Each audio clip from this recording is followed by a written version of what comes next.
माया से बचने का एक ही उपाय है, माधव की शरणागति। भगवान की कृपा के बिना कोई नहीं बच पाया। बड़े बड़े महापुरुषों को इस माया ने नचाया है। तो मैत्री जी ने बहुत सुंदर उपाय बताए और कहा, विदुर जी, माधव की कृपा के बिना वास्तविक ज्ञान जीव को नहीं हो पाता। माया उसे जीवन भर नचाती रहती है। वास्तव में सुख क्या है जीव जानता ही नहीं। जितने क्षण दुख से बच जाता है उसी को वो सुख समझ बैठता है। आपके पास कोई दुख नहीं है इसका मतलब आप सुखी है। वास्तव में सुख क्या होता है तो मालूम ही नहीं। जैसे आप धूप में आ रहे थे, तपती धूप से आपकी खोपड़ी गर्म हो रही थी, पसीना छूट रहे थे, गर्मी में तपे जा रहे थे, जहाँ छाया में आके कूलर के सामने बैठ गए, ठंडी हवा लगा, आहा आनंद आ गया। अब प्रश्न उठता है, ये आनंद कहाँ से आ गया? वास्तविकता ये है कि जो धूप की तपन जो आपके सिर पर थी वो छाया में आकर के दूर हो गई। तो दुख से छुटकारा ही तो पाया आपने। और जब दुख से छुटकारा मिला तो आपने उसको सुख का नाम दे दिया। भयंकर भूख लग रही थी, तब तक किसी ने कहा भोजन करोगे? बोले हाँ। अरे आओ आओ। बैठा के आपको चकाचक बढ़िया माल खिला दिया, तृप्ति मिल गई, भूख मिट गई, तो आप बोले वाह आनंद आ गया। खा करके पेट पर हाथ घुमाया और आपको बड़ा आनंद आया। वस्तुतः आनंद कहाँ से आया? जो भूख की पीड़ा आपके पेट में थी वो भोजन करने से दूर हो गई, तो दुख की निवृत्ति ही तो हुई कि नहीं। गृहेषु कूट धर्मेषु दुख तंत्रे स्वतंत्रतः कुर्वन् दुख प्रतिकारम सुखवत मन्यते गृही।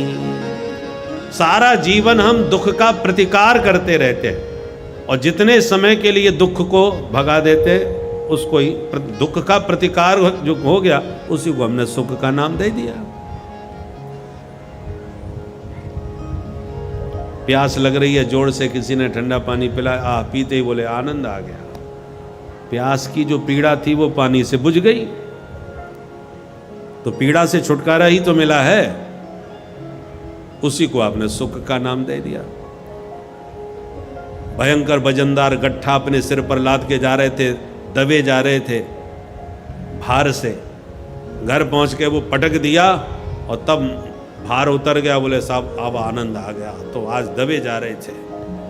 तो आपको आनंद कब आया? भार से छुटकारा पाया। वस्तुतः भार से छुटकारा ही पाया है आपने, आनंद कहां से आ गया? सारा जीवन दुख का प्रतिकार करते रहते हैं और उसी को सुख मान लेते हैं। वास्तव में सुख क्या है ये तो हमको मालूम ही नहीं। परमात्मा सुख सागर हैं, उनसे जुड़े बिना वास्तविक सुख प्राप्त हो ही नहीं सकता। हमारे आप सबके घर में बिजली है, पर हमारा घर बिजली घर नहीं है, बिजली घर कहीं और है। पूरे शहर की बिजली जहाँ से सप्लाई की जाती है वो बिजली घर है। अब उस बिजली घर के साथ आपके भी तार जुड़े हों तो आपके घर में भी बिजली है। घर में बिजली होना और बिजली घर होना अलग अलग चीज़ है। हमारे जीवन में आनंद, भगवान कौन है? जो आनंद सिंधु सुख राशि, माने आनंद के पावर हाउस है। अब उस आनंद के पावर हाउस भगवान हैं, उनके साथ जिनका कनेक्शन जुड़ जाता है उनके जीवन में भी आनंद ही आनंद आ जाता है। पर आनंद सिंधु से जुड़े बिना जीवन में वास्तविक आनंद नहीं आ सकता, आनंद का भ्रम हो सकता है। मृग मरीचिका के जल की तरह, जैसे इस समय भयंकर धूप पड़ रही है, आप कोई सड़क पर गाड़ी से आवे तो सड़क पर दूर से देखो तो पानी भरा नजर आता है, वस्तुतः वहाँ पानी की बूंद भी नहीं होती। तीक्ष्ण सूर्य भगवान की किरणों के द्वारा ये भ्रम हो जाता है कि पानी है। उस सूर्य की किरणों का भ्रम है, पानी नहीं है। अब आप कितनी भी फास्ट गाड़ी दौड़ाओ कि जो पानी हमें दिख रहा है इसे हमें पीना है, तो जिंदगी भर भागते चले जाओ, वो पानी तुम्हें पीने को कभी नहीं मिलेगा, क्योंकि है ही नहीं। और है नहीं तो दिख क्यों रहा है? बोले हाँ दिखता तो खूब है पर होता नहीं है। ऐसी कई वस्तुएं हैं जो दिखाई देने पर भी नहीं होती। मृग तृष्णा का जल ऐसा ही है। जो मृग तृष्णा इसको क्यों कहते हैं? जंगल का मृग जब प्यास लगती है तो वो उसी पानी को पानी समझ बैठता है। रेगिस्तान में, रेतीली भूमि में सूर्य की किरणों से जब उसे लगता है कि पानी का सरोवर है ये, तो अब वहां पर दूर दूर तक पानी की बूंद नहीं, रेतीली भूमि, और उसको दिख रहा है पानी। तो उसी पानी को पीने के चक्कर में मृग पीछा करता रहता, भागता रहता है। वो पानी आगे आगे चला जाता है, दिखाई तो देता रहता पर मिलता नहीं है। अंत में मृग प्यासा ही मर जाता है। इसलिए इसका नाम है मृग तृष्णा। उसी प्रकार संसार में सुख दिखता है, वस्तुतः होता नहीं।